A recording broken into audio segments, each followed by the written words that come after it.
Not ready yet?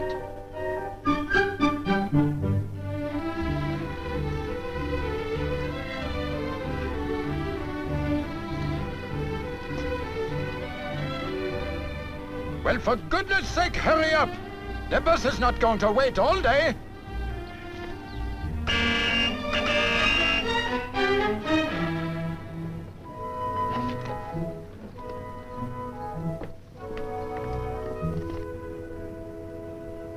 Well, you broke the record that time, Captain. Yeah, 21 minutes flat. Catherine is my only daughter. That is why I make this long speech when she leave home. Well, I don't know, Papa. I almost missed the train when I was drafted. Oh, I remember that. You had plenty time. You are the youngest, Peter. That is why I worried about you. Oh, please, Papa. Don't worry about me. No. I worry, Katrina. I don't like to see you go. Catherine will do nothing that will not make us proud of her. Thank you, Papa. Katrina, you be sure drink plenty milk now. You don't have to remind a Holstrom to eat. You drink a quart a day. I will, Papa. We better start, Catherine. It's getting late for the bus. Yes, Dr. Matson.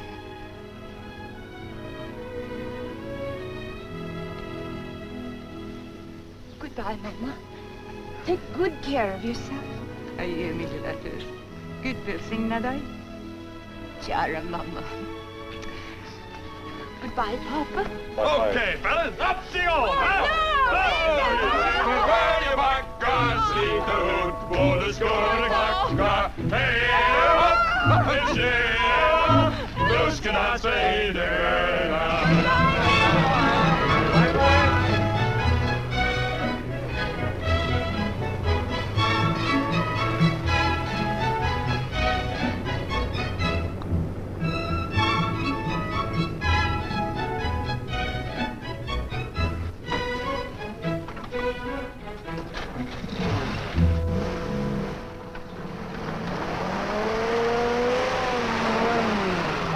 Mr. Olson. See you in 2 years.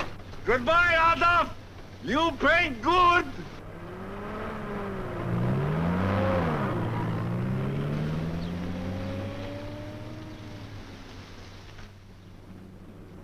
Oh, here is the letter I promised you to the Swedish hospital. I tell them you will be a good student and that you will work hard. Oh, thank you, Dr. Matz. And when you graduate, you will come back to my hospital as a nurse. It's always good to have young people come back to the place where they were born. But if you have any trouble, you let me know. No, Dr. Matz. Papa says we must stand on our own 2 feet. If I have any trouble, I work it out myself. Good.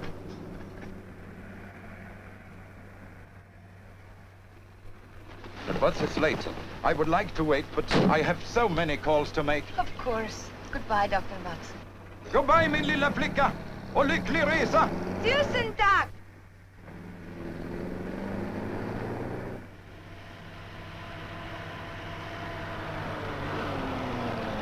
Want a lift? Oh, no, thank you, Adolf. I will wait for the bus. Pushing right into Capital City. Save you $2.53, Katie. Oh? You bet.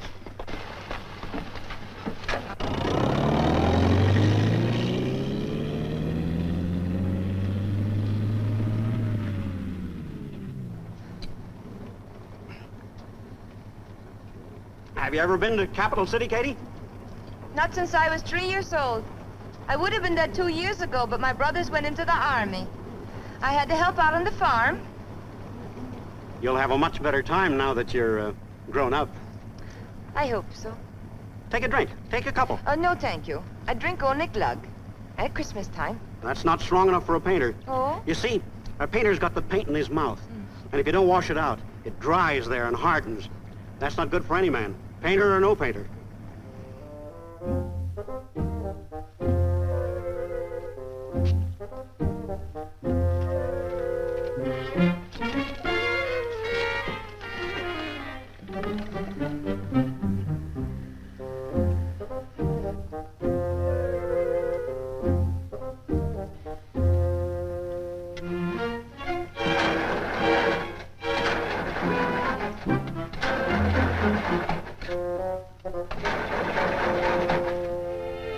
Jeep won't start.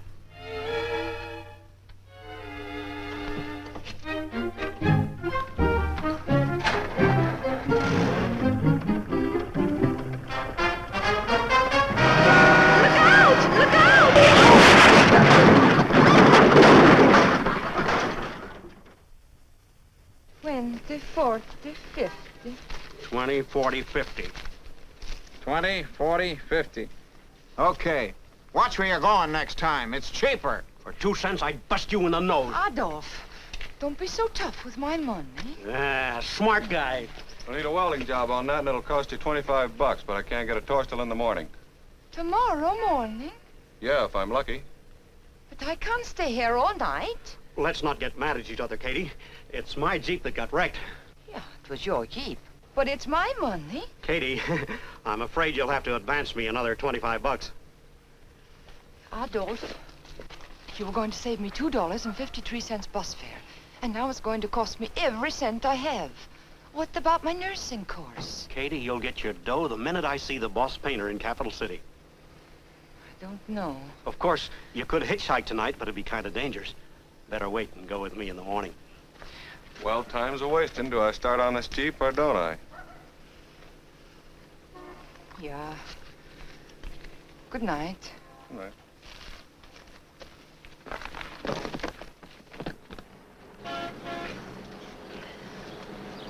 Good morning. Have you seen the... The man that was with you last night? Yeah. No, dearie. He's been gone a good hour. Gone? Yeah. Didn't he tell you? No. No, I didn't see him since I went to my room last night. Uh-huh. Thank you. How far is it to Capital City? 65 miles. Det törde värsta som kunde hända. Kunde hända.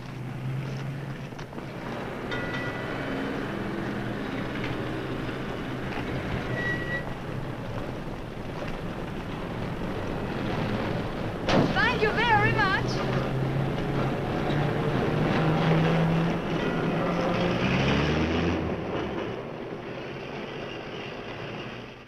One more flight, and in the front.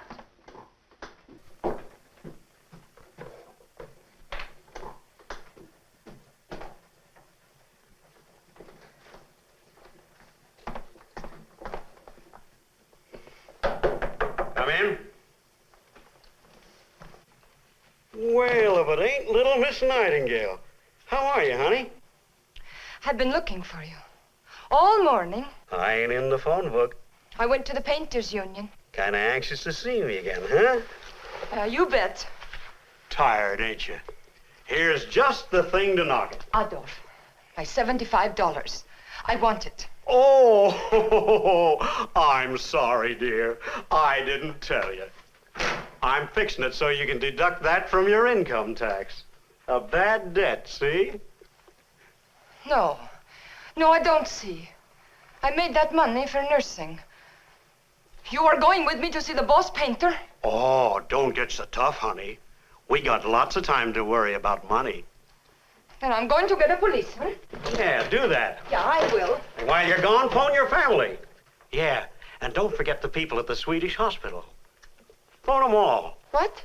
Tell them we had a little trouble on the road. They'd be very interested. Especially the part where we had to spend the night at the motel. Det är det värsta som kunde hända.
Come in, come in.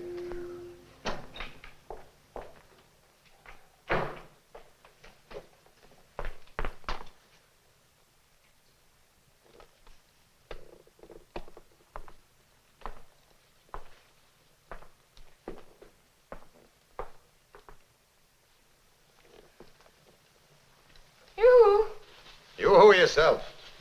I'll be right with you.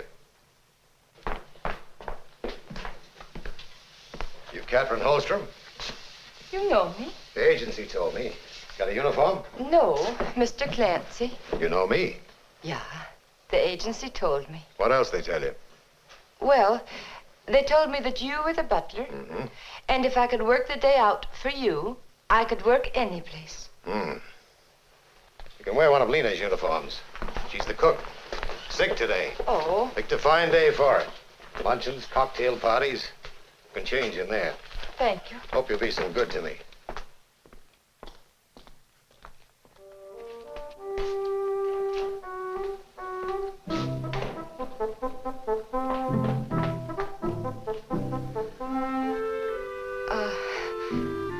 Lena's a very big lady. Help yourself to an apron. Thank you. Gonna make it all right? Yeah. Two of us could get into it. These two-story drips. How do you expect to make good coffee in them? The beatings I take around this house. People in this town scare their kids by telling them they'll have to drink Clancy's coffee. Have you got the real coffee pot?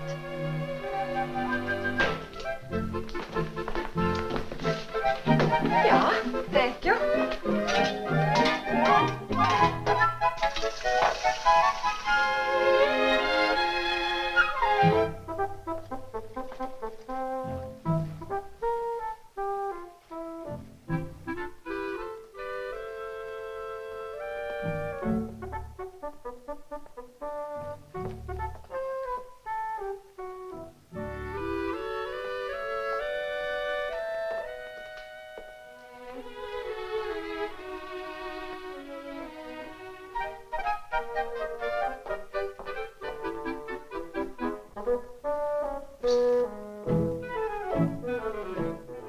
As we newspapermen look at it, the public will go to the polls and vote exactly the way the machine tells them. Oh, no, Van. I don't think the voters will stand the kind of baloney the politicians have been dishing them. Hold it, Virginia. A brandy. Kills the taste of Mr. Clancy's coffee. Ooh, I forgot. Van? No thanks. I've been on the City Hall beat for 2 decades, Glenn, and I'll be bribed if I can see any change. Oh, thank you. You've seen so much corruption, you're cynical. Get that Ginny. She's been writing a dope column for 3 years, and right away she's Sam Graft. No thanks. Okay, fellas, you're the old-timers. But didn't I stick my chin out? My beautiful little chin out. My beautiful little chin out 3 weeks ago and say that Glenn Morley would be re-elected congressman? No thanks. Did I or didn't I? Some long shot. That's like betting there'll be snow by February. Anyway, Ginny, you're disqualified. You're in love with the guy. Everybody knows but Glenn. Mr. Clancy, you didn't make this. Katie did. Good. You bet. You were saying, Glenn? Oh, yes. I didn't mean the change in voters' attitude had been a prairie fire or a revolution or anything like that. But remember a fellow named Otto K. Schmidlap. Schmidlap. Yes, he was from around Mineral County. Red Wing County. Red Wing County, yes. He served 2 terms in Congress. Maybe it was 3 terms. It was 3, Mr. Morley. 3 terms. What's your point, Glenn? Glenn, if you were about to say that old Schmidlap was the case of a congressman going down the line for his party, right or wrong, you've got an argument. Your friend Schmidlap was strictly second-rate. Oh, no, sir. Mr. Schmidlap was not second-rate. He was first-rate with a second-rate party. Boing! And what makes you America's authority on good old Otto K? Oh, he was our neighbor at Red Wing County. He was a good neighbor, good farmer, and a good man. Like my father. Hello? Oh, Sweeney. How are we doing? Swell, I'll tell the congressman. Looks like we're about 600 ahead in the toughest precinct. Good. Congratulations, Mr. Morley. Oh, thank you. Weren't worried, were you, Glenn? Well, this is only my 3rd term in Congress. I've still got opening night jitters, Mr. Clancy. Well, I think I'll go back to the shop and dream up a color feature on how Glenn Morley looked, felt, and acted in victory. Good luck, Glenn. I'm going to opposition headquarters and see if I can get a statement. Aren't you guys coming back for the cocktail thing later? Free champagne. No champagne, man, me. So long, Glenn, thanks. Be seeing you, When Glenn. next you see me, the time will be 6:30, and I'll knock you dead with the dress I've made out of some old parachutes. Happy landings, Ginny.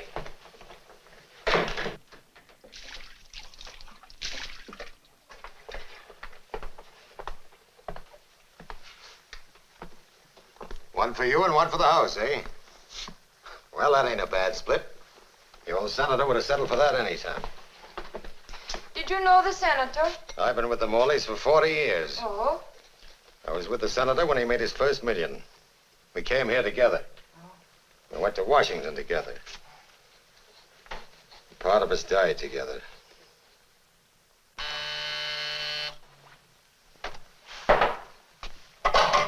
When you get through with that bird food, get on these glasses. Yeah, Mr. Krantz.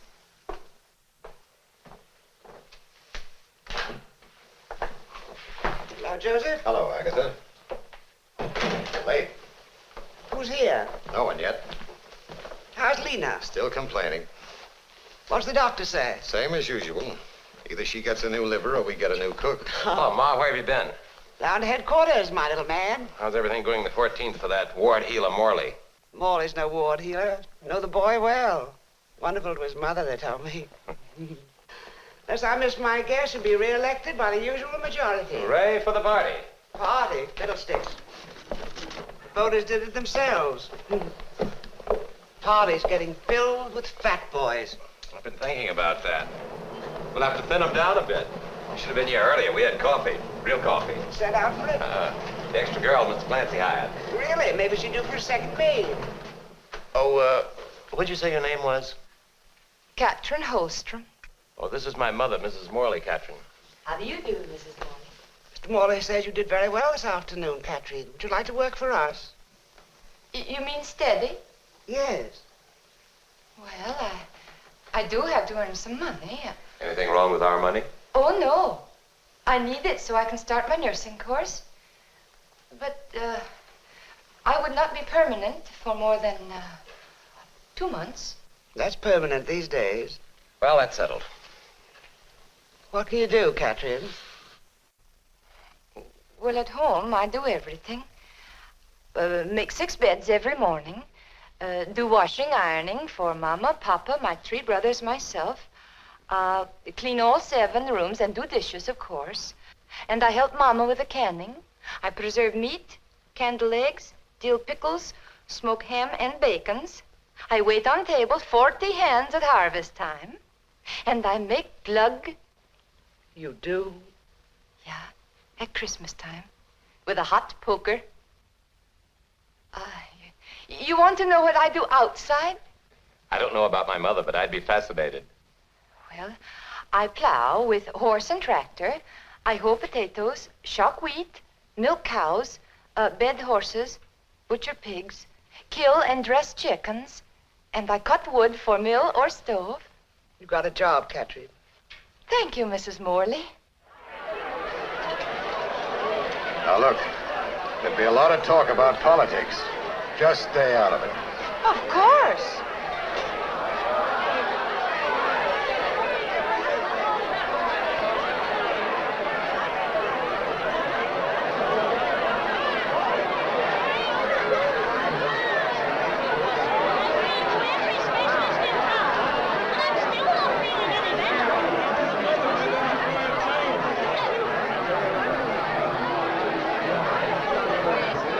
In the bag, boys! All over the county! Glenn has headquarters on the phone. The opposition is conceded. We've won, Mrs. Morley. What did you expect? Of course, Miss Morley, of course. Drink? No, too stimulating. Doctor has me on the wagon. You're a lucky man, Johnson, to have Glenn Morley as your teammate in Washington. Don't I know it, Nordic? I can't tell you how grateful I am to both of you. Oh, Mr. Johnson, you've already been elected. We'll probably have to do some fence mending for the next election. Yeah. Congratulations, Glenn. Thanks, Ma. I was saved by the bell last time they conceded 2 hours earlier. That Charlie? Yeah. Hold on.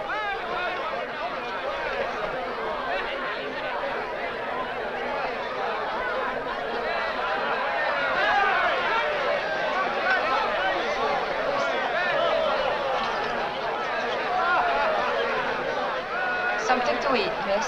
Oh, thank you. Thank you. Did you vote today, my dear? Oh, I couldn't vote, sir. I'm not registered in the city yet. Oh, I'm downright sorry to hear that. I'd have considered our victory a complete success if a pretty girl like you could have voted for me. Oh, I'm sorry, sir. If I could have voted, I wouldn't have voted for you.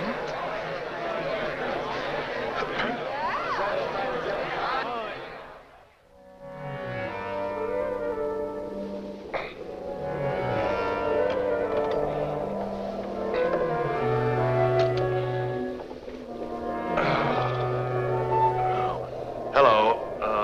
Breakfast now, Mr. Clancy. Oh, good morning.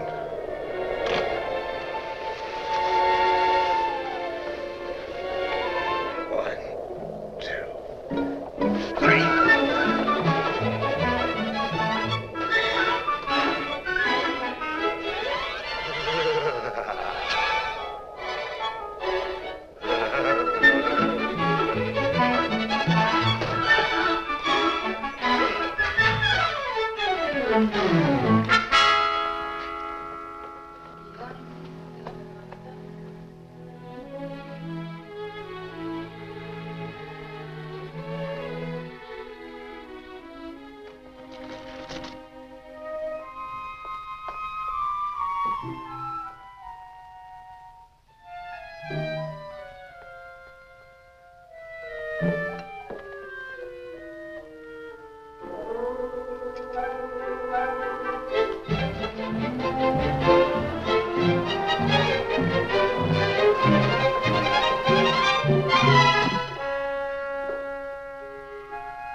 Oh, no. Come in, Mr. Clancy.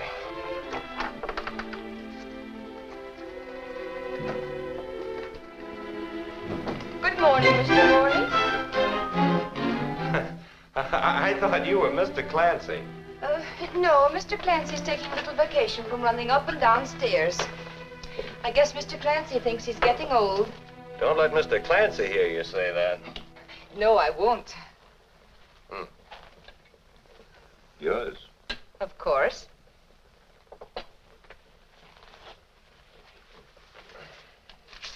Your paper. Thank you.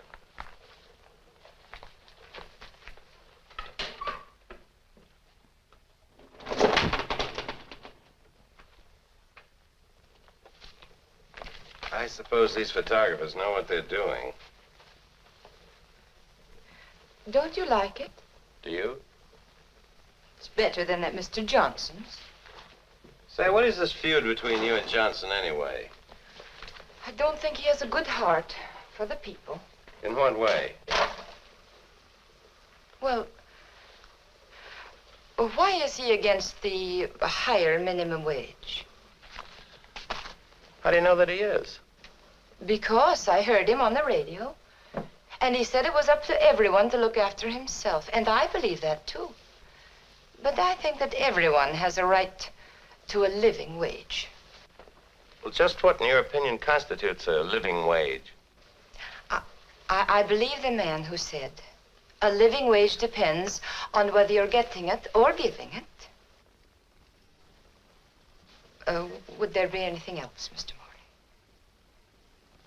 No, that's quite enough, thank you. Thank you.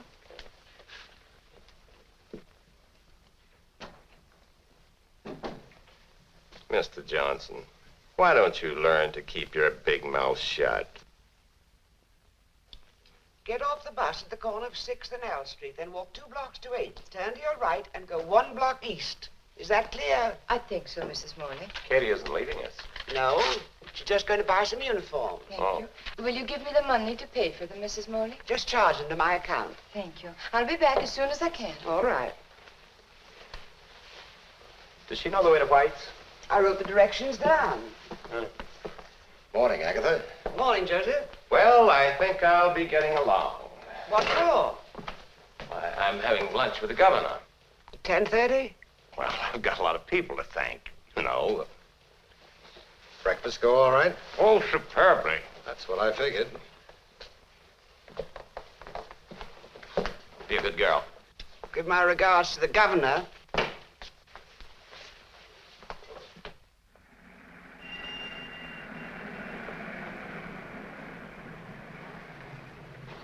Hop in. I'll save you 10 cents bus fare. Last time I saved bus fare, it cost me $75. Just tell me the story of your life sometime. I will, Mr. Morley. Sometime. You know what kind of uniforms to get? Yeah. Mr. Clancy said to get something very plain. Mr. Clancy has no imagination.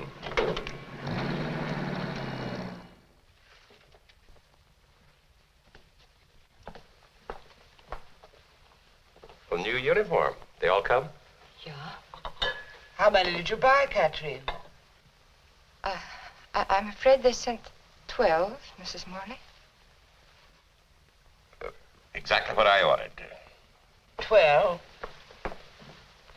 2 black, 2 blue, 2 maroon, 2 gray, and 4 simply charming little informal numbers for housework in the pre-luncheon period. Who's going to pay for these, Mr. Moneybags? It's your house. I sure feel like a tramp in my old blue serge.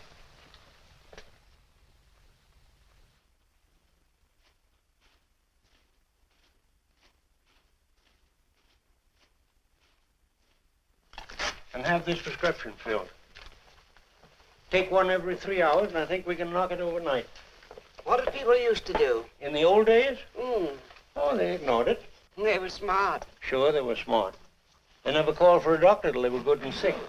When a man caught cold, he treated it by going out in the snow and chopping wood, getting awfully hot. Then he came in, drank a lot of liquor, got even hotter, went out in the snow to cool off, got awfully sick, and died. What's the matter with you? What's the matter? Nothing. I'll call you up in the morning, Agatha, see how you are. I can tell you now, I'll be bored. That's part of the treatment.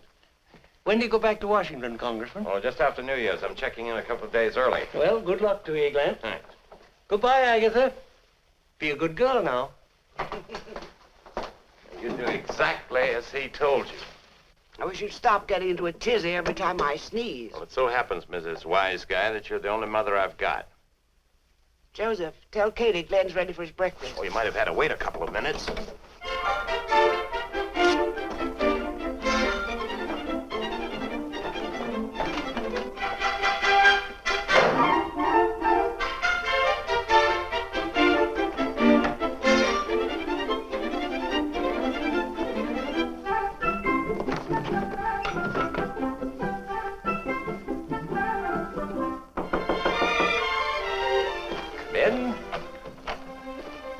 What's the matter? What's the matter? What's the matter?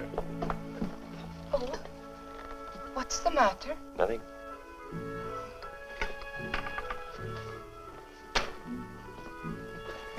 What did the doctor say about Mrs. Morley? No, it's nothing at all. Just a sniffle. Oh. Probably be all right tomorrow. Oh, that is good. Then it will be all right for me to speak to her today. What about? To give my notice. I have saved enough money. Well, certainly, she's well enough. Give? What are you talking about? My nursing. Oh, I thought you'd forgotten all about that. Oh, no. Aren't you happy here? Yeah. Well, is the work? Is work too much for you? Or No, there's nothing more wrong. time off? No, there's nothing wrong. I just want to be a nurse. Well, if you want to be a nurse, And you remember our agreement? there's a very sick woman right down the hall who needs you. Someone besides your mother. Well, just because my mother doesn't complain is no sign that... You know perfectly well that a cold can turn into something else, and that something else can turn into... well...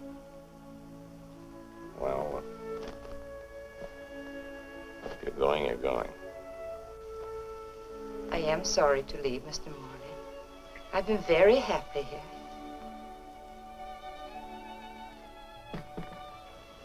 Certainly seem in an awful hurry. You mean now or in general? Both. Well, today is my day off. Where are you going? You mean today? Skating. Hope you have a good time. Thank you, Mr. Morley. I always do.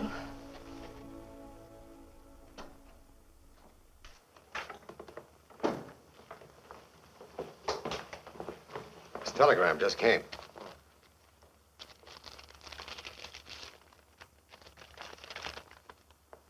Well, what do you know? I'm leaving for Europe tonight. No kidding. Come on, let's tell Mama. Ma, oh, I'm leaving for Europe tonight. Skating all the way? House Foreign Affairs Subcommittee on United Nations Economic Planning. Long name, good committee. 4 of us take off from New York tomorrow at noon. Be in London next day. What time are you leaving? Got to be at the airport at 8 o'clock. Virginia's coming to dinner. Better telephone her to come early. You call her for me, will you, Ma? I've got to get some exercise. Be careful. Don't want you to go to Europe in a hospital plane. You realize, of course, you're talking to the captain of the greatest hockey team Yale ever had. Uh-huh. Mm-hmm.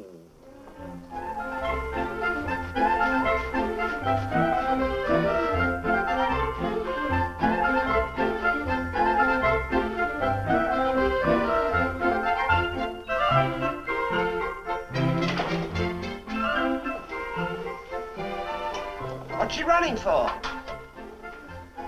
She told me all about it. Seems that running keeps her in shape for skating, and skating keeps her in condition for running. Sort of a vicious circle. Ah, here comes our captain. The argument seems to be, is Katie going to skate or is Glenn going to run? Glenn's going to run.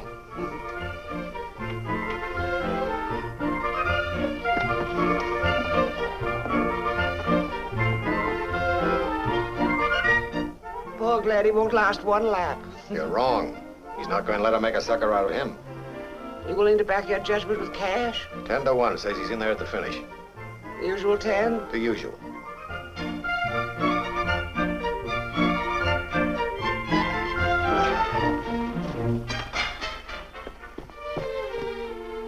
Anything wrong?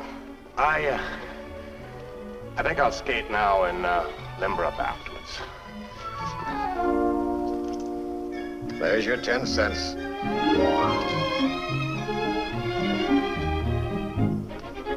Hey!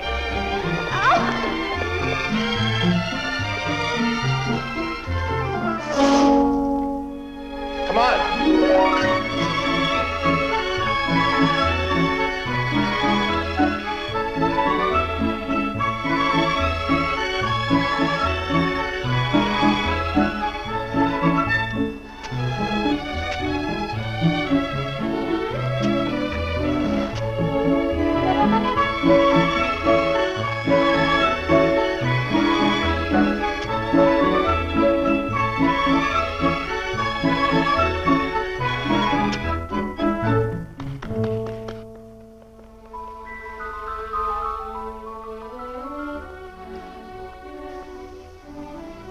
Is it true you're going to Europe tonight, like Mr. Clancy says? Yes. Are you really worried about your mother? Oh, she'll be all right. Oh. I was just trying to think up some way to make you stay.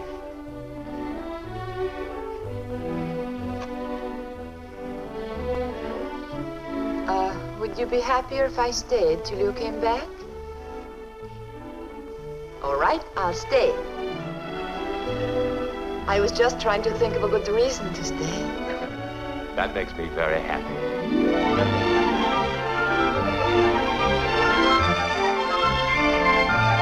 I hope Glenn doesn't forget the ice gets awfully thin down by the boathouse. Well, he went through the ice there last year. He couldn't be such a dumbhead. I'll get you 10. 2 bits this time.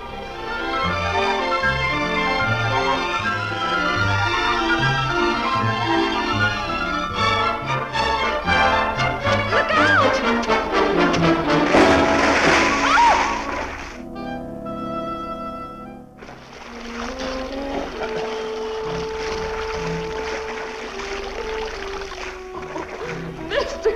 Morley!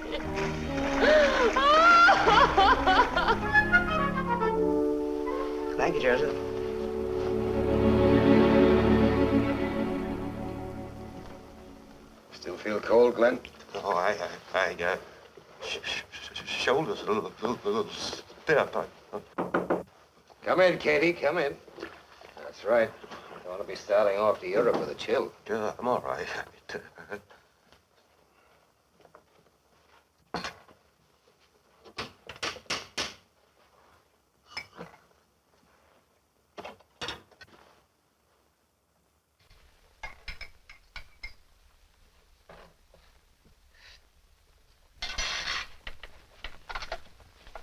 What's that you're giving him? Glug. We pretend it's Christmas.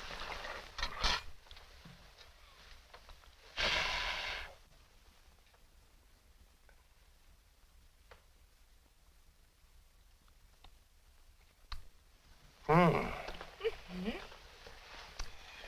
Clancy, you can throw away the hot water bottles. You know what would really fix up those shoulders, Glenn? A good rub down. Good idea. Call up the athletic club and have them send a man out right away. There wouldn't be time, Mr. Morley, to get the man all the way out here. I'll have to do it myself. Glenn, you all right? Sure, he's all right. Get back to your room, Agatha. Fiddlesticks. Katie's gonna give me a Swedish massage. In reverse. He's already had the cold plunge. And that's the captain of the greatest hockey team Yale ever had.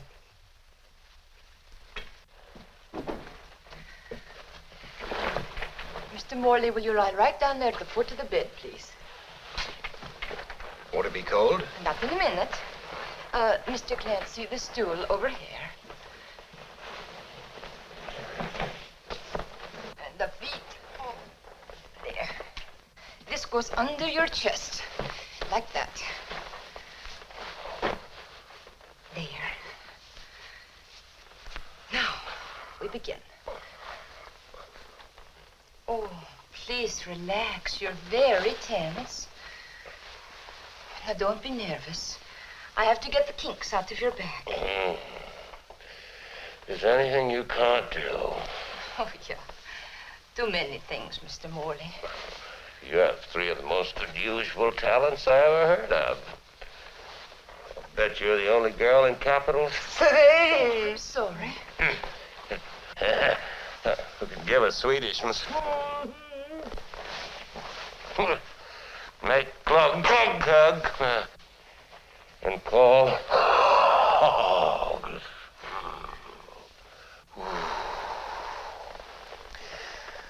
I'm beginning to feel better. I'm beginning to feel terrible. I don't mind that you tease me. Because I know how different I am from Miss Thatcher, for instance. Would you like to be like Miss Thatcher? Oh, not quite so nervous. But when I'm around her, I feel strange. I know I talk different from all of you, but around her, I talk worst. Why don't you go to college? And take care of Mrs. Morley at the same time. Or university extension course at night. Speak to my mother about it. She thinks you're very smart. Oh. Oh, they have all sorts of courses. Political science and economic. Oh, tickle all that. Oh, come here. Hello, Virginia. Oh, looky, what fun. What's going on, Clancy? I never suffered so much in my life. She's been murdering us. Is this restricted to the family, or do you take out patients? I'd be glad to give you a massage. Anytime, Miss Thatcher. No! Oh, you're finished, Mr. Morley. Thank you. Seems to have been a mixed skating party. Lucky thing Katie was there. No doubt she saved your life. I'm grateful to you, Captain.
Everything all right in here?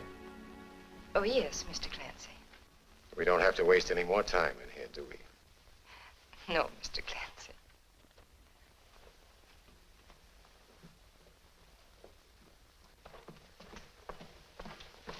Learning anything at that night school?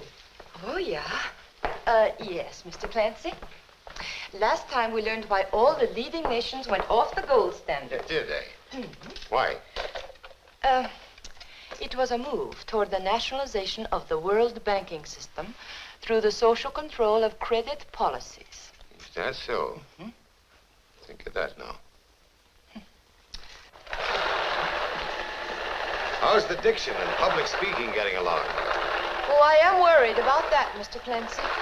Tomorrow night I have to have a speech memorized, and I don't know what to do. A speech? Mm-hmm. Turn that thing off. Come in here. Maybe I've got something that'll help. One of my favors here. This may be just the ticket for you. The afternoon the senator made it. Mrs. Morley and I were in the gallery. Yeah. Go on, Katie, read it. Stand right there. Now, you're the senator. You've got the floor. The chamber's pretty crowded this afternoon. Senator LaFollette, Glass, Underwood, Lodge, Borer. A lot of speeches have been made. Good ones, too. You stand and you're recognized. A sort of a hush falls over the chamber.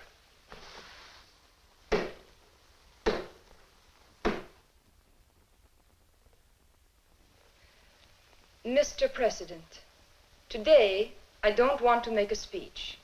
I want to tell you a story about a doctor named Sorensen who lived in a small town. He was a good doctor, but the rich people in this town didn't like him because he told them the truth a little too often about their imaginary sicknesses. Things got bad for Dr. Sorensen, and he moved across the tracks to the poor section of town where people needed him but didn't have the money to pay. He worked for them anyhow. They would give him a bottle of milk when he cured a sore throat or a loaf of bread when he set a broken leg. Dr. Sorensen couldn't afford a regular office. He practiced in the room he lived in, upstairs over a livery stable. The shingle outside was a simple little sign that read, Dr. Sorensen, upstairs. Well, even doctors get sick. And after working years with these poor people, Dr. Sorensen got sick and he died. And all those people who loved him and whom he loved buried him. They wanted to put up a big marble monument, but they just couldn't afford it. So they took the sign from the stable and put it over the doctor's grave. There it stood. That was his monument. Dr. Sorensen, upstairs. Today, a president has died. Only a short time ago, his dream, the League of Nations, was killed by people who couldn't stand the truth. But his dream shall not perish from this earth. It will live in the hearts of good, common people. For over the president's grave, the people have placed their everlasting monument, which, like the doctor's, reads simply, Woodrow Wilson, upstairs.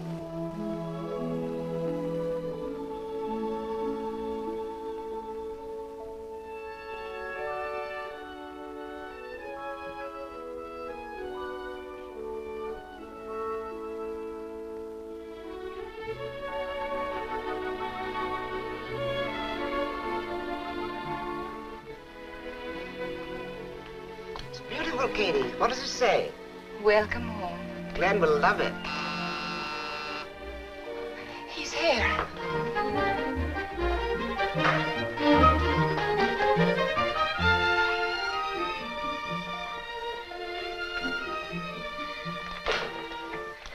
Evening, Catherine.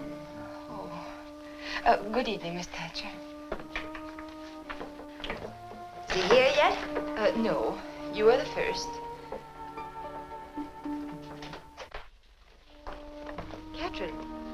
you're wearing your hair differently. Oh, I'm glad you noticed. I think I liked it better plain.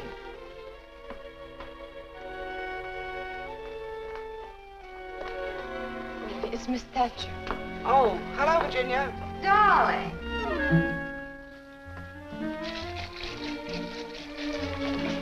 Who's here? Mrs. Morley. And darling. You've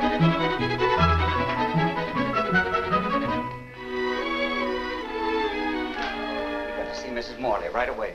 It's very urgent. We'll wait in the library, and I'm sure she'll see us when you tell her how important it is. Yes, Mr. Northern. Don't disturb our guests. It just goes to show one never knows. It's Mr. Nordic. Really? What is it, Hi? Agatha, I'm afraid we have bad news for you. We've just had a phone call from Washington. What's wrong? We've lost a congressman. Poor Wilbur Johnson. What happened? When? It's really a great tragedy. He dropped dead an hour ago. Drop dead. Oh, no. No. Here, don't do that. She's fainted. Katie, what's happened? I don't know. We were in the library talking about Wilbur Johnson. All of a sudden... Welcome home! Has she ever done this before? Shutting the door because I didn't want...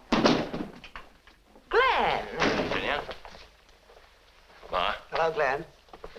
what happened to Katie? Well, she fainted. I think she thought you were the one that dropped dead. Oh, you mean Johnson? Told me at the airport. Katie. You all right?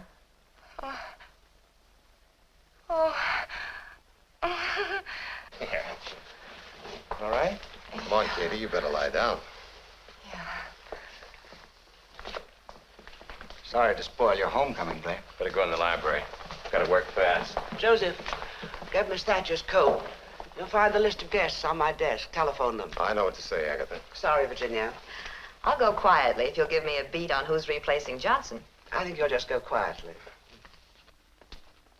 Edgar Allister Peterfield II, Frederick Palmer Stewart, Theodore Cummings, Anders J. Finley, and Tony DeCorda.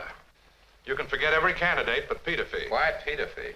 Gentlemen, Colonel Peterfield was my regimental commander during World War I.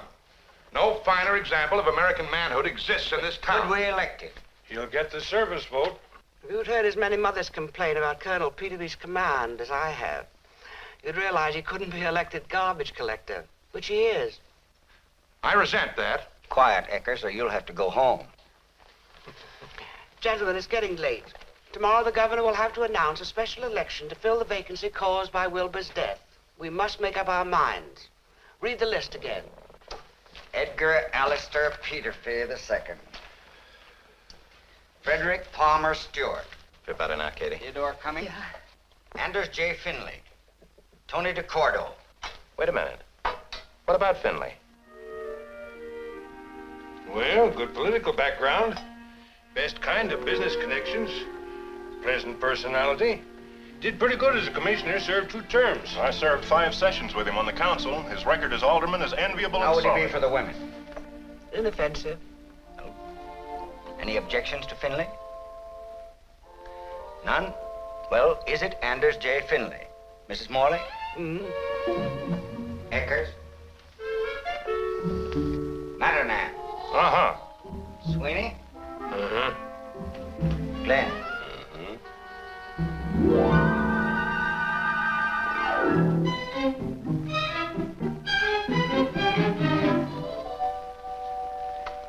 Well, that's it, gentlemen. Let's eat. Tomorrow night at the mass meeting, I want you to introduce Finley as our candidate. We'll be a lot happier with Finley than we were with Johnson. I promise you that. Thanks, Joseph. Colonel Peterfield will be awfully disappointed. What's he got to kick about? He's still garbage collector.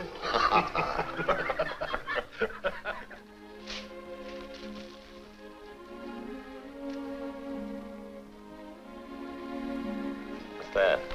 Oh, it's some of the cake I made for your homecoming.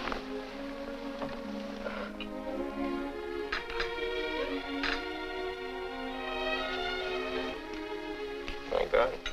You bet.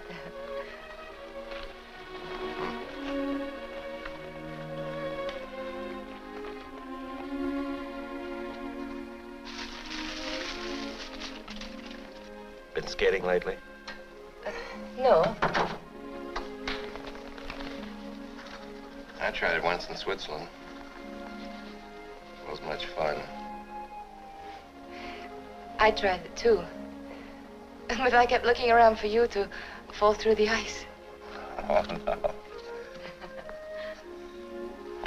Oh, I want to thank you for taking such good care of my mother.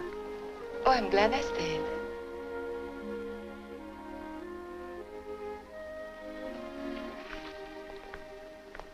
I thought a lot about you while I was away. We thought a lot about you too, Mr. Morley. Oh, I'll fix it.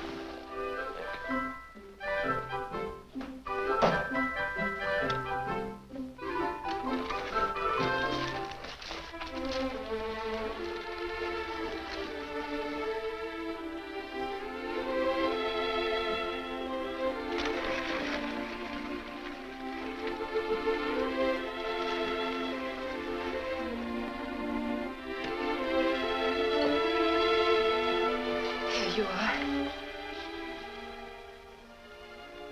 Katie,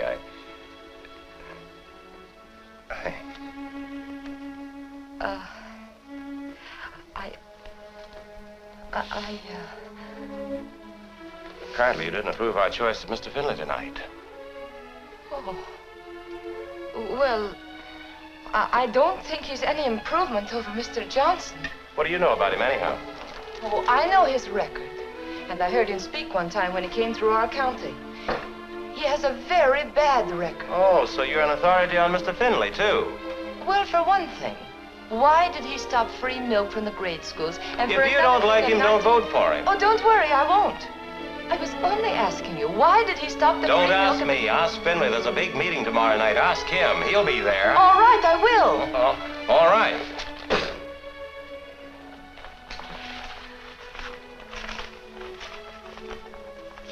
I'm sorry, Mr. Morley.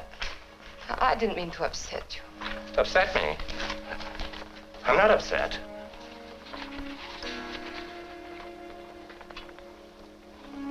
Good night. Night.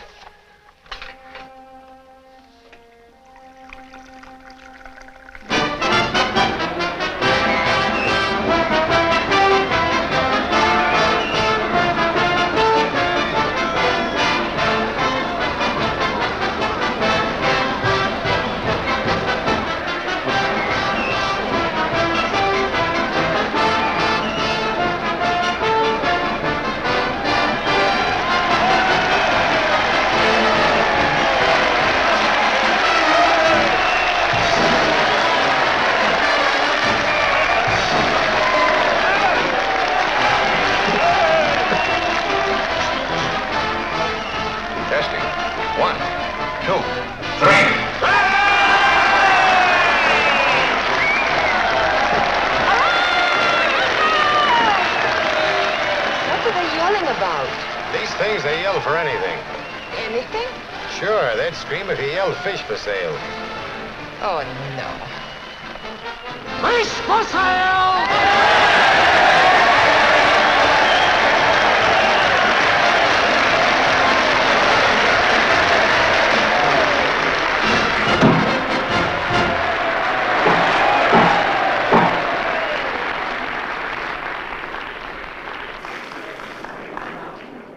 Hello, Americans.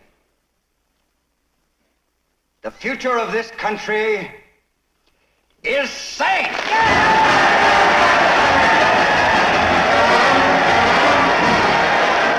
Guiding the ship of state!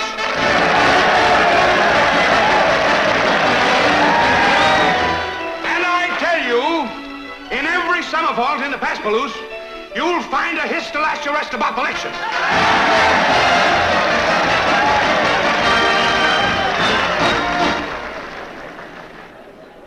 And now it is my privilege to introduce the next speaker. Your former alderman, your former commissioner, your next congressman from the 13th District, Anders J. Finley.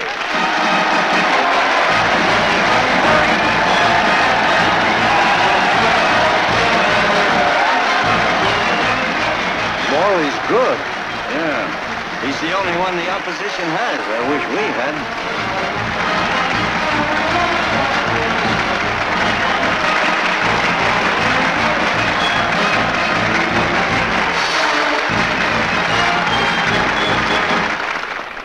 Ladies and gentlemen, there have been a lot of speeches made here tonight, so I'm going to make mine very short. I appreciate the magnificent tributes made to me. And all I've got to say is, my platform's my record, and I stand on my record.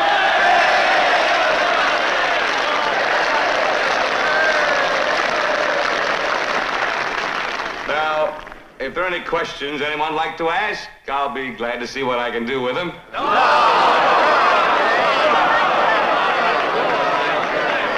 Little lady down here.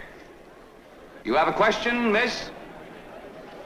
My question is, why are you running for Congress?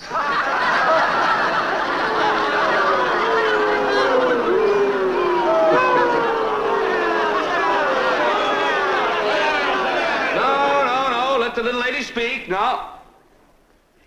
Why do you ask that question, miss? Because, Mr. Finley, I'd like to know how you, with your record, can ask these people to vote for you. Well, I'll match my record with any man's.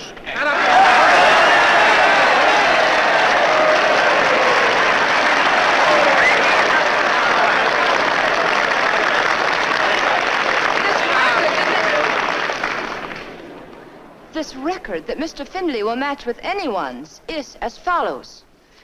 In 1930, Alderman Finley's brother-in-law, Oscar Nordstrom, started getting the snow cleaning contract and received it every year for the 10 years that Mr. Finley sat on the city council.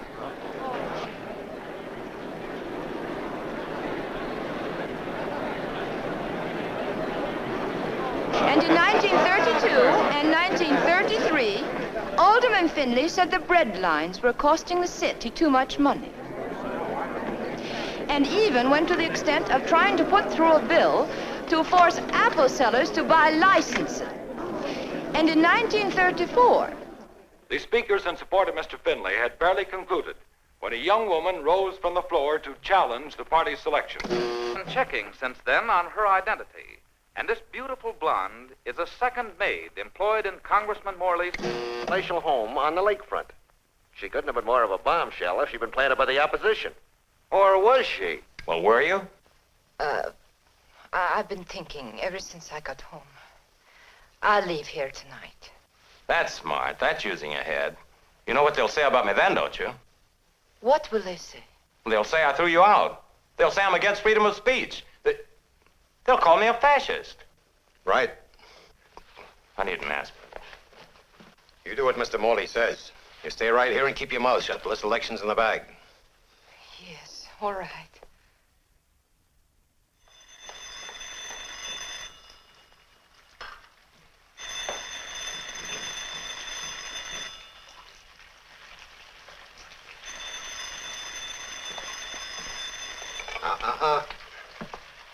Why don't you let me answer it for a while, Mr. Clancy? Because if they don't get a statement out of Glenn, they'll try and pry one out of you.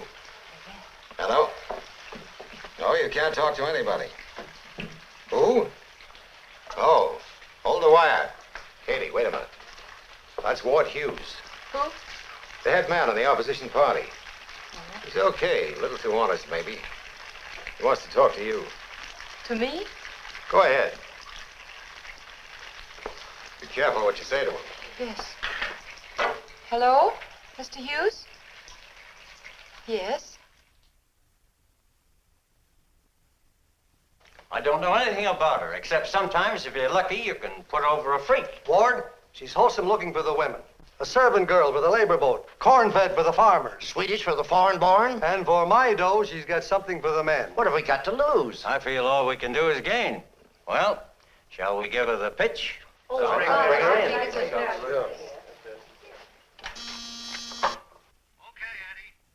Will you go in now, Miss Holstrom? Thank you.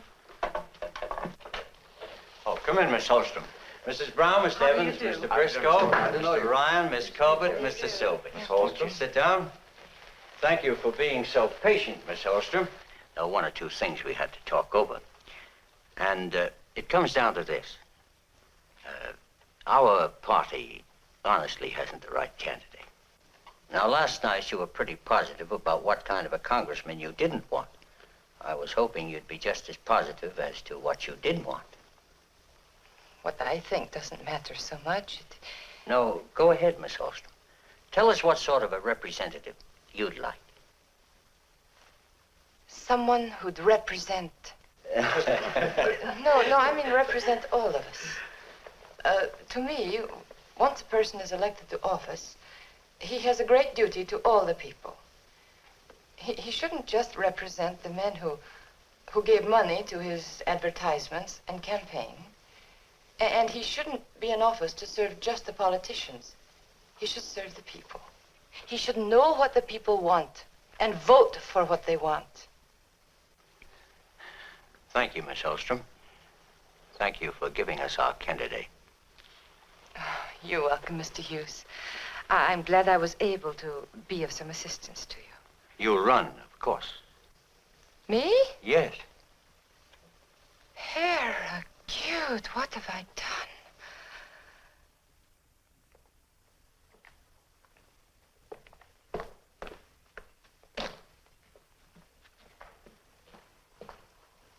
Mrs. Morley, my taxi is here. You really going through with this, Katie?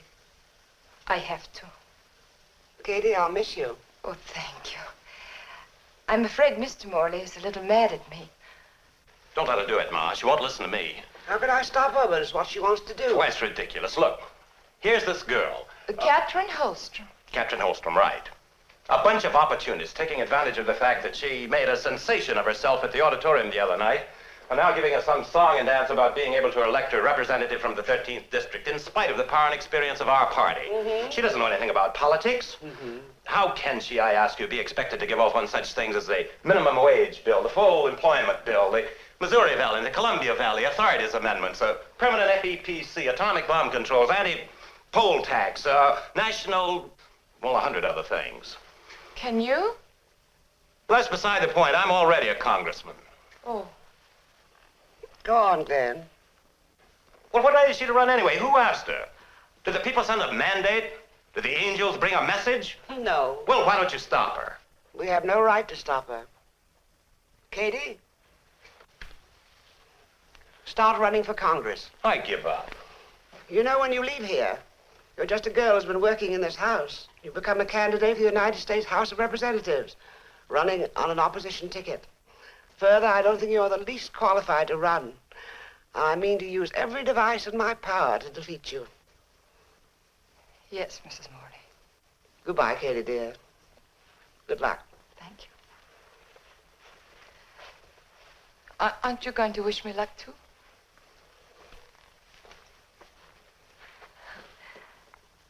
Good luck, Katie. Goodbye.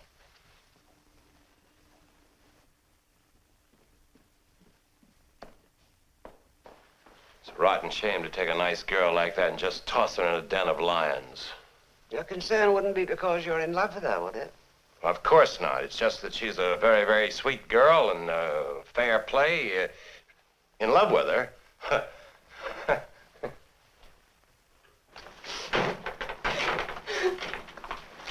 don't know why I'm crying, Mr. Clancy. Because you can't bear to say goodbye to me. Yeah, I guess that must be it. Better let you in on something, Katie. What? Might bring you luck. Oh. For over 40 years now, I've been voting for the Moleys. This time, I'm going to vote for you. Oh. That's not changing anything. Because in my book, you're Moley people. Go ahead, driver.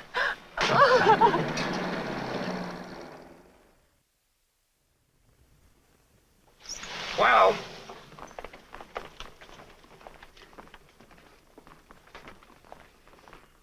Because I believe that only in cooperation with the rest of the world can we achieve an eternal and happy peace.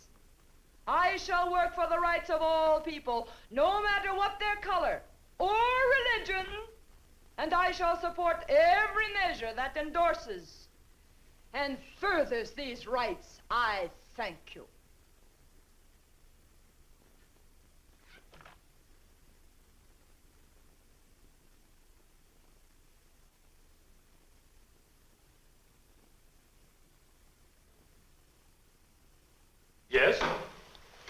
Katie. Oh, Mr. Morley. I dropped by because I'm on my way to Washington. Ladies and gentlemen, tonight I am here to ask No, you... Miss Holstrom. Wait. Opening speech, take 12. Begin. Ladies and... Oh, recording machine. Yes, I make the speeches, and we listen. Oh, Congressman Morley, these are my brothers. Peter. Congressman. And Sven. Congressman. Sven. And this is Olaf. Hola. Oh, and Mr. Winder, my diction teacher. Hello. How do you do? Was that your first speech I just heard? Yes, you see, my problem for Miss Holstrom is to give her voice body and size. And I think we're coming along very well. You do? I do. Do you like it, Mr. Morley? I'm afraid I'm not in a position to... No, go ahead and tell us. We want to know what you think. On the basis of the few words that Mr. Morley has heard, I don't think he's in a position to judge. As a matter of fact, I am in a position to judge. There's nothing wrong with the speech except the way you make her say it. I think it's outrageous. You do? I do. That's what I've been telling you for the last 3 wait a days. minute, If you don't listen to what I was saying. No, It's too late to calm down. Gentlemen. I suggest you conclude your business with Congressman Morley so we can go ahead. You go ahead now. Out. I beg your pardon. He said go on out. Beat it. You're out of a job, Mr. Winder. Go now, Mr. Winder. It will be safer. See here, I'm not accustomed to this being. Where are you taking me? Put me down! Put me down, I insist! Say goodbye. Well, Sorry if I did anything to create an unpleasant situation, but I really don't think Please don't worry about it. My brothers were ready to throw him out a long time ago.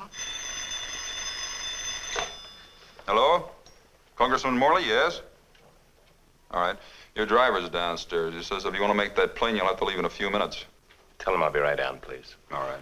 Leave you right down. I came to say goodbye because at the house, I didn't say goodbye the way I wanted to.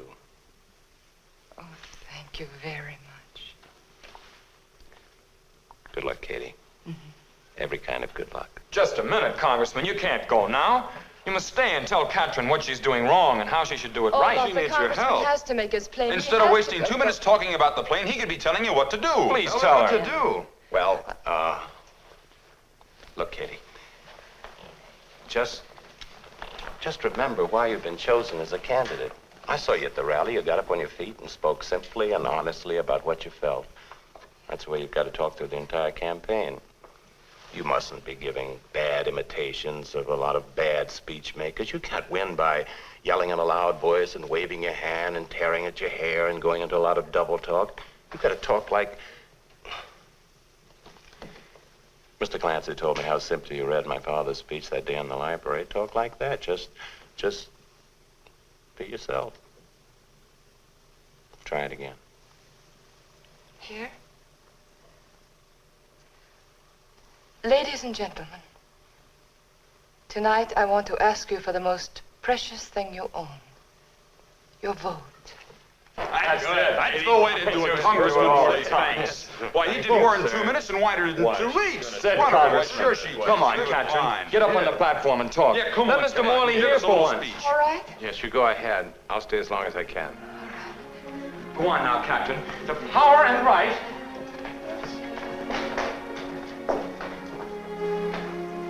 This power and right to vote is something you must cherish and guard with courage and dignity. When someone asks you for your vote, you must be jealous of that vote. You must ask yourself, who is it I'm voting for? What kind of a person? What does he stand for? What does he believe in? Nothing wrong can happen to you, the people, if you will use your vote properly. And no one man or... Go on, Katrin. Don't stop. Wonderful. Don't stop now. No one man or group of men can hurt you if you will use your power of a free and honest election.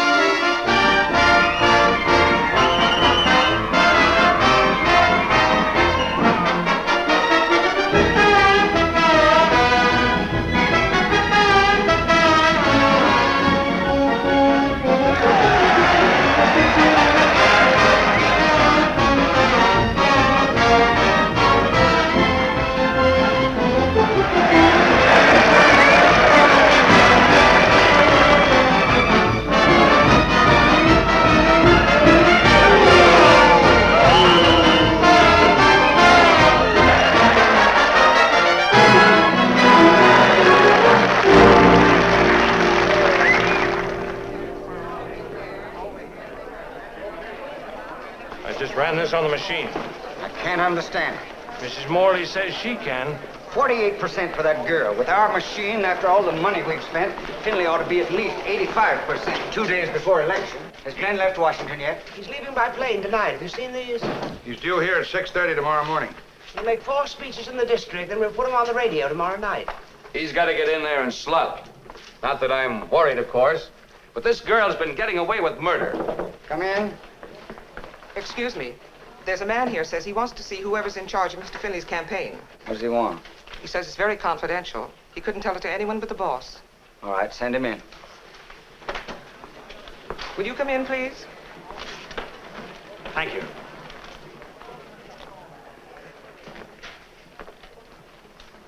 How are you, gentlemen?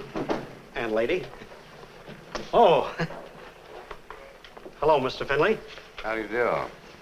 I guess you don't remember me, Mr. Finley, but we have met on a number of occasions. Oh. Oh, yeah, yeah. Glad to see you again. You wanted to see me? If you're the boss, He's the boss. is it okay if I talk in front of, what I have to say is kind of confidential. Okay, sit down. What can we do for you? Well, there's a kind of talk going around that this here Katie's running away with the election. Katie? You know her? I'm the one brought her to Capital City. Friend of the family. Yes, ma'am. I stayed with her folks up in the country. I'm a painter, see? I painted her folks' barn. Get to the point.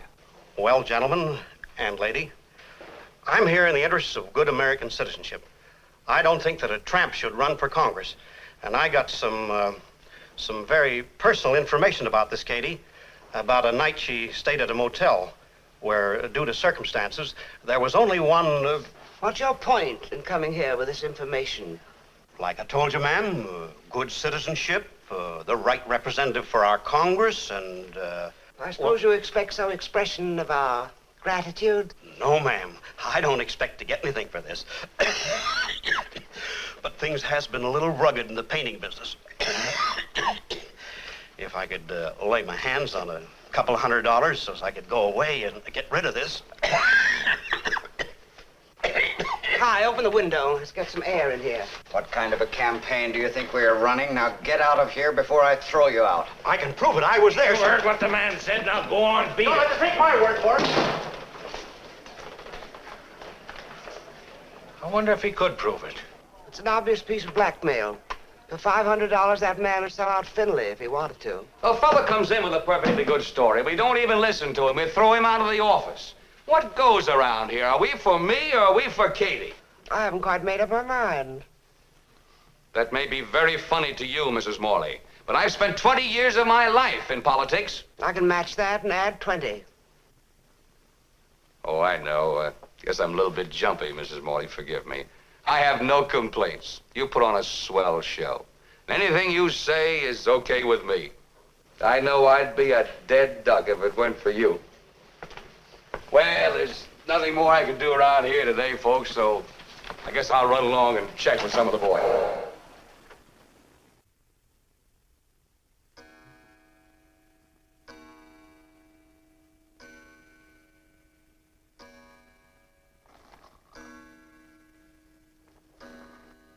You can see for yourself, Glenn. It's fully documented. That first one is the farmer's sworn statement. He's the one Katie paid $50 damages to. The other one's the mechanic. He got 25 from Katie to fix Adolf's Jeep. And here's one from the woman who ran the motel. All sworn statements, Glenn. You people have been as busy as little beavers, haven't you? Must have worked all night to get here so early in the morning. Who asked you to do this anyway? Now, just a minute, Glenn. This is a hot story. Loaded with enough dynamite to blast this cheap, no account. Shut up. Glenn, we've got to be practical. This is a campaign. In politics, you use every break you get. Virginia, don't print that story. Why, Glenn Morley, I seem to remember you on a platform saying, quote, I'll fight for free speech and freedom of the press. Now, look. I know I'm in no position to insist. You're in no position, period. Now, stop this, both of you. Remember this, Agatha. They go to the polls tomorrow morning at 7, and we stand a darn good chance of getting our ears pinned back. Now, you tell Glenn, do we want to win this election or don't we? I'm sorry it had to come to this. I suppose we have to win an election.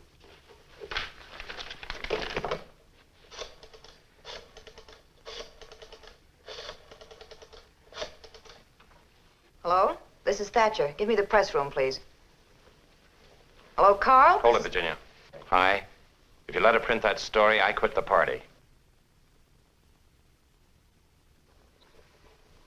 Sorry to hear you take that attitude, Glenn. Don't like to think of a Morley leaving the party. When your father died, it was a little tough for us for a while, but we made it all right. I guess we can make it again.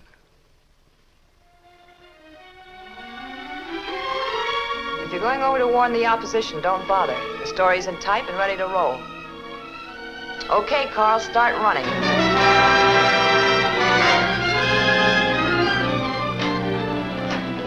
Miss Holstrom, please. Miss Holstrom's not here. Where is she? I don't know. Just a moment. Where's Katie? Congratulations, Molly. Where is she? She left an hour ago. We were tipped off then that the story wasn't type. Where'd she go? Molly, this is a rotten way to win an election. Even if it's true, you shouldn't What have do you done it. mean, even if it's true?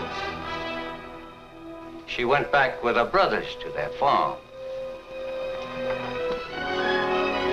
Eddie. Yes, sir? Call the party workers to stand by. I have a slight hunch something's liable to pop. What? How do I know? This is politics.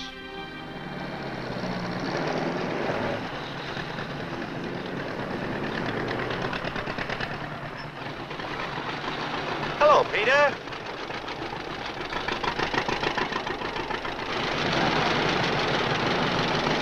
Hi, Olaf.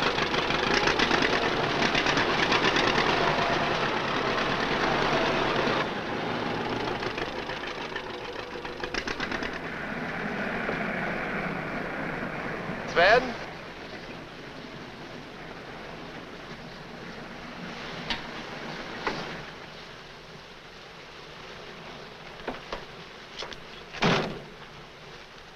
Mrs. Holstrom? Yeah? Oh, can you tell me where Yeah. Oh, thank you. Thank you.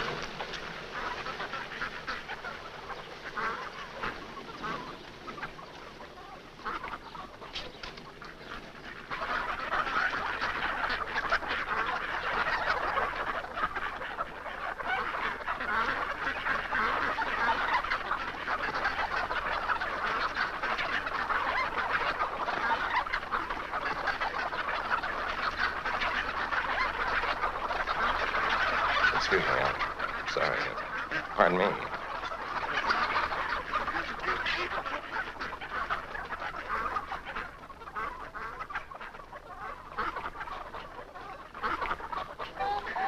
Katie.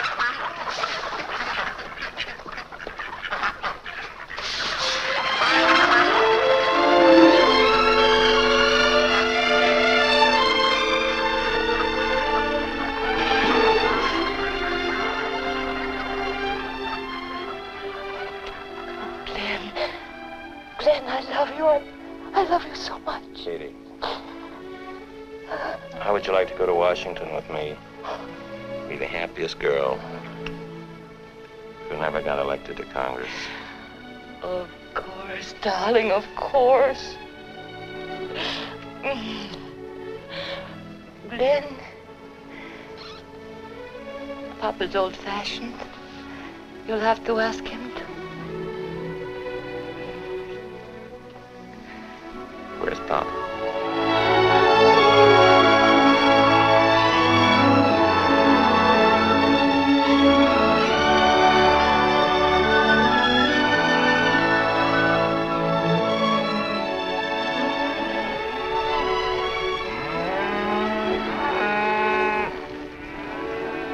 Papa, this is Glenn Morley. Yeah, I know. From your picture.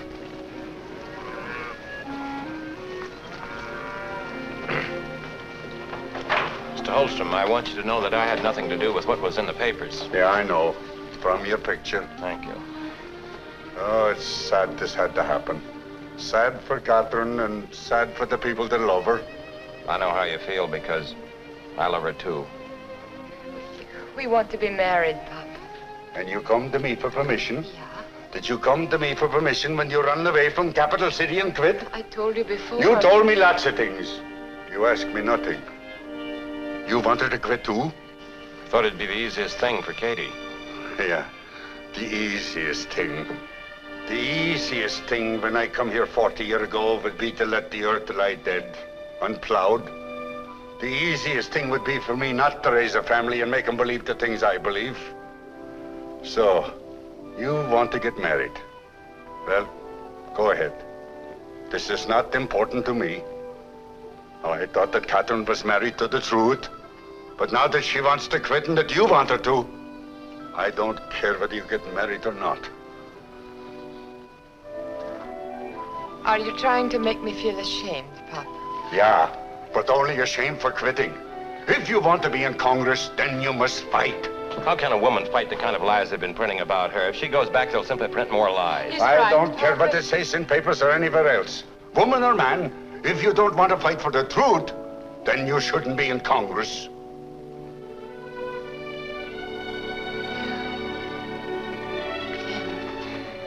Will you help me fight?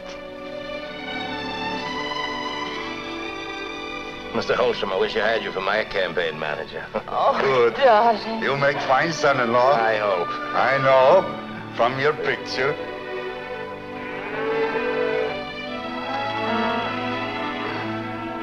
Close the door. Glenn, where on earth are you talking from? Oh, how is Katie? I suppose you think that comes as a big surprise to me. They're going to be married. I like that. I wish we hadn't walked out of here quite so fast this morning. I've had a very interesting guest for the past couple of hours. Ah, interesting guest. You stay there and wait for my call. All right, Glenn. Agatha, how long are you going to let that fella hang around here? Stick around, Joseph. Things may get more interesting. Bring that in. Congratulations. On the wedding, I mean. Thank you. Maybe I can give Glenn a wedding present. Here's how. Just been having a little drink with the senator.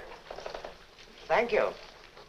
You know, it's a great privilege to be chatting with you socially in your home, Mrs. Morley. You're practically a legend in this state, you and the senator. Allow me, sir. I don't really think... Just one more, and make it short.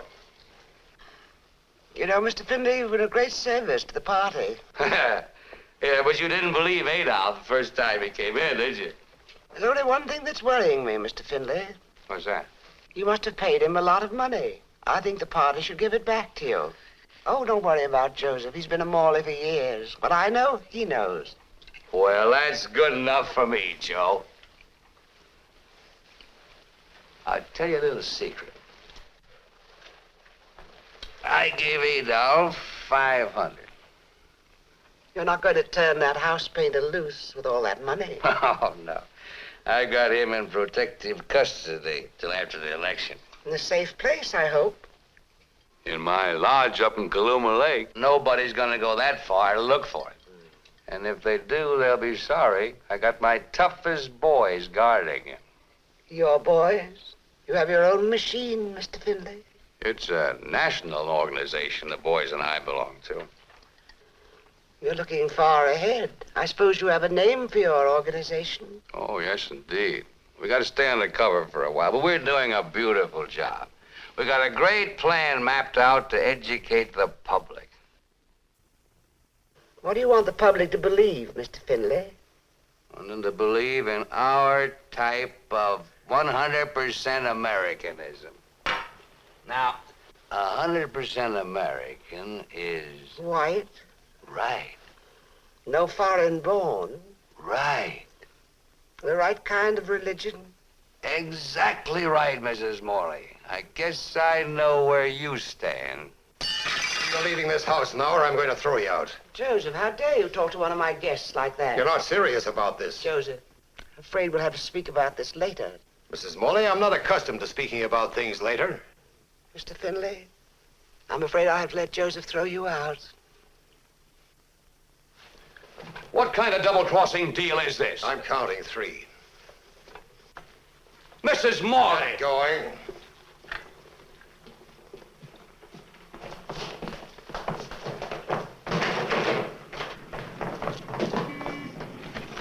Mr. Findlay, you forgot your hood.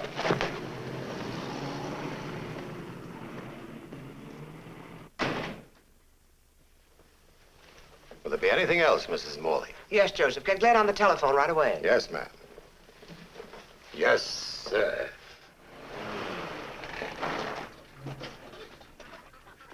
Hey, wait a minute. Who's going on the radio, Captain or Glenn? We'll know more about it when he's through talking to his mother on the phone. Oh. Fellows know a shortcut to Kaluma Lake? I do. That's where we fish. We're going fishing. Yeah? For Adolf. I can't Oh. Glenn, wait a minute. Now, look. Getting Adolf out of Finley's place may be a pretty rough deal. Glenn, if I don't go, Papa will give it to me good and plenty. Oh, no. I'm not quitting on anything anymore. Wait a minute!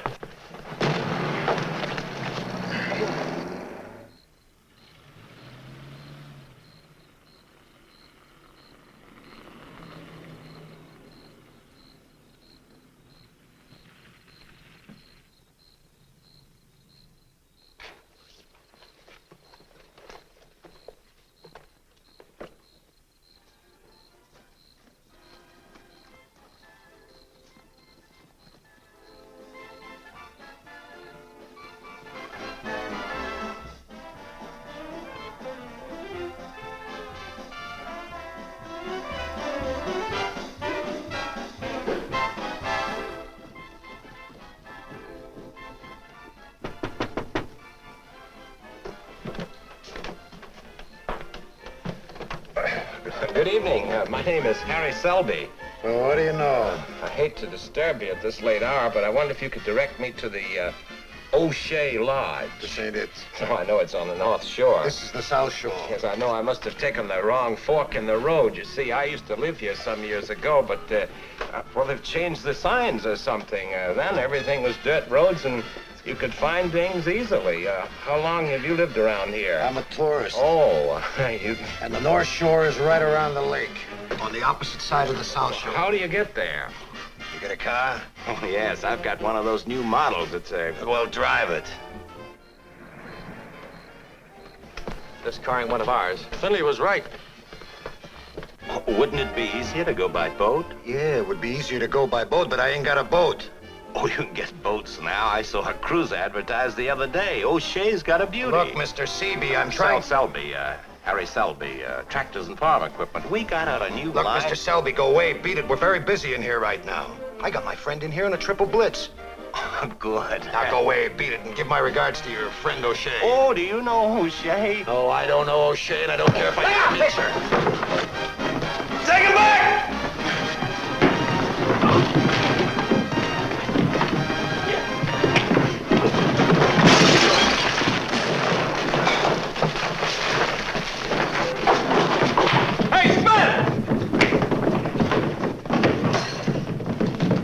Stay here!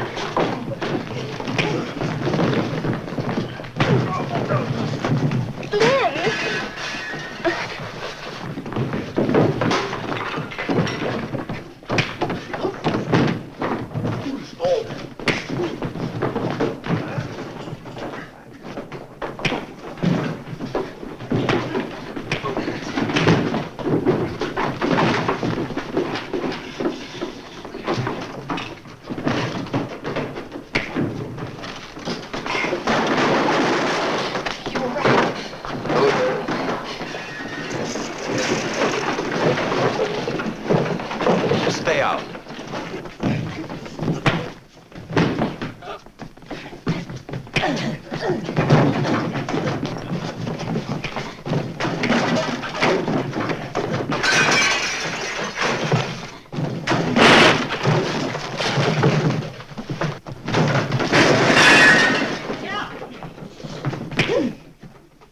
I got blow! Get Adolf! He's gone!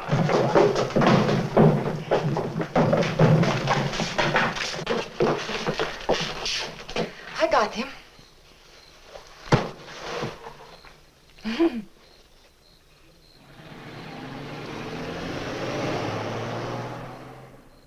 I'll stick with the party if we dump Finley and say so publicly. But that's going to be impossible. Call for up us the to do. newspapers and get out an extra. How are we going Issue about a getting up an statement in extra? support of Katie and get it on the radio. But you can't tell the All whole of this town. must be done by 7 o'clock. But I... That's what the man said, Hi.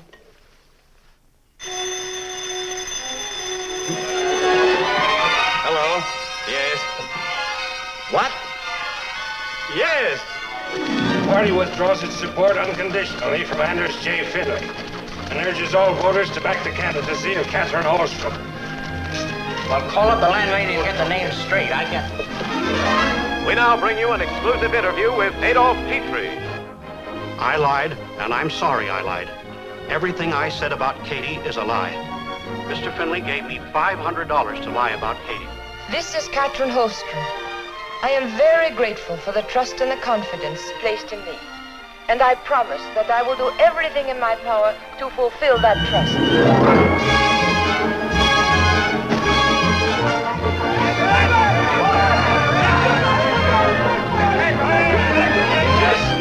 1 hour and 55 minutes from now, the polls will open. I urge you, as citizens who want good government... Let me repeat. Our party has withdrawn its support from Anders J. Finley unconditionally. We urge you to go to the polls this morning and vote for Catherine Holstrom. Good! Mr. Finley was my leader, and it was an order. He said, once a member of the organization, always a member of the organization. And I knew what would happen if I didn't obey. So, I swore to all the lies he told me to say.